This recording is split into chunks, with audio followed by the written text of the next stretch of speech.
Olá pessoas, eu sou Adilnei Félix, sou servidor público aqui do Estado de Pernambuco há 16 anos. Atualmente eu estou na Secretaria Executiva de Transformação Digital, é uma executiva da Secretaria de Administração de Pernambuco e atualmente, hoje em 2024, eu estou no cargo de Gerente de Modernização Governamental. A minha relação com a gestão das cartas de serviços aqui no governo de Pernambuco começou em 2018, quando na verdade tudo aqui em Pernambuco nesse sentido era mato, na verdade não só em Pernambuco, mas como todos os estados, a partir da legislação federal 13.460, que ela fala sobre Código de Defesa dos Direitos dos Usuários de Serviços Públicos, e a Carta de Serviços é um desses componentes que está nessa legislação. Entre outras coisas, a Carta de Serviços ela determina que os órgãos do governo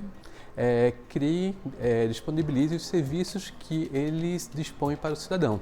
Entre as iniciativas que nós fizemos para a construção das cartas de serviços, nós criamos uma metodologia de elaboração e atualização das cartas de serviços, criamos cursos periódicos na EGAP, a EGAP é a nossa escola de governo aqui de Pernambuco, e criamos também oficinas mais práticas de elaboração e construção das cartas de serviços. Não é? Nesse tempo foram vários desafios, várias barreiras que a gente pegou.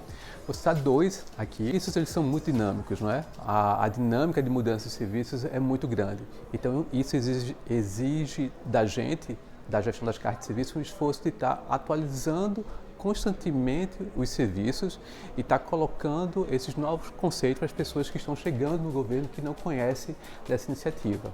E outra, que talvez a mais importante, e aqui novamente, é reforçando a qualidade dos textos. Não é? A gente sempre leva que a gente não está escrevendo os textos das cartas para a gente, para dentro do governo, não é? Para os órgãos internos. A gente está escrevendo o texto para o cidadão. Então é importante que ele entenda, ele compreenda e ele use aquele conteúdo para a finalidade dele. Mesmo com a metodologia que a gente desenvolveu, que a gente vem amadurecendo, nós tivemos um salto legal esse ano, que foi a criação da nossa LIS, que é a nossa ferramenta de inteligência artificial, que ela ajuda a gente a revisar os textos dos serviços e coloca esse texto na técnica de linguagem simples. Para quem não conhece linguagem simples, é uma técnica de escrita, não é, que tem algumas orientações e, na verdade, mais do que uma técnica de escrita ou orientação, ela é uma ferramenta de inclusão social. Quando você parte para colocar o cidadão como centro do que você está produzindo, então a linguagem simples é mais do que uma técnica de redação, de escrita, ela também é uma ferramenta de inclusão social. E a gente fala muito de inteligência artificial, de transformação digital, e nesse sentido é importante a gente considerar que as soluções de transformação digital ela tem que colocar o cidadão como centro das suas ações e não que essas soluções elas sejam mais um canal de exclusão. Então, nesse contexto, a LIS e a utilização técnica de linguagem simples é uma ferramenta que a gente usa para diminuir esse distanciamento entre as soluções digitais e o cidadão.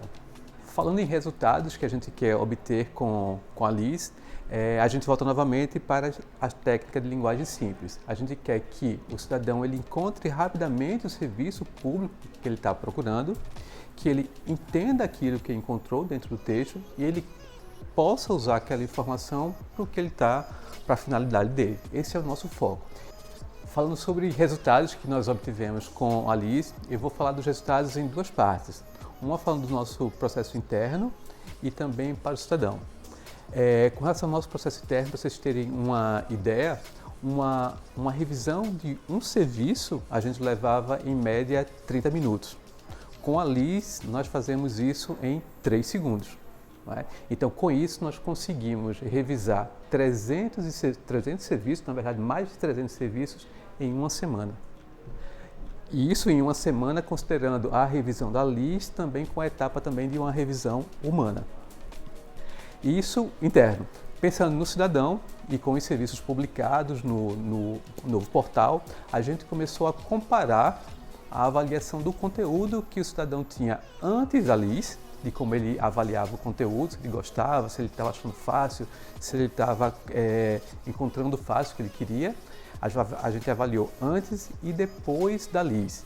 Então a gente está começando a perceber que a avaliação do cidadão, que é mais importante para a gente, está sendo melhor com a LIS.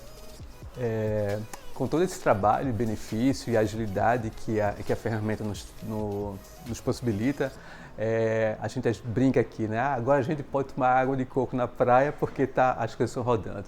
Na verdade não é assim, não é? Quando a gente desenvolve ferramentas desse tipo, a gente percebe que tem um horizonte de problemas que a gente pode utilizar. E quando a gente coloca uma inteligência artificial para trabalhar nessas atividades repetitivas e tal, nos dá mais disponibilidade para a gente estar atuando em atividades mais cognitivas, mais criativas, em outras necessidades, em outros problemas do governo. E é isso que a gente está fazendo agora, nesse momento. Qual é a próxima pergunta? Tu tem que dizer? Não, para eu lembrar, pelo menos encadear aqui o raciocínio. Foi bom?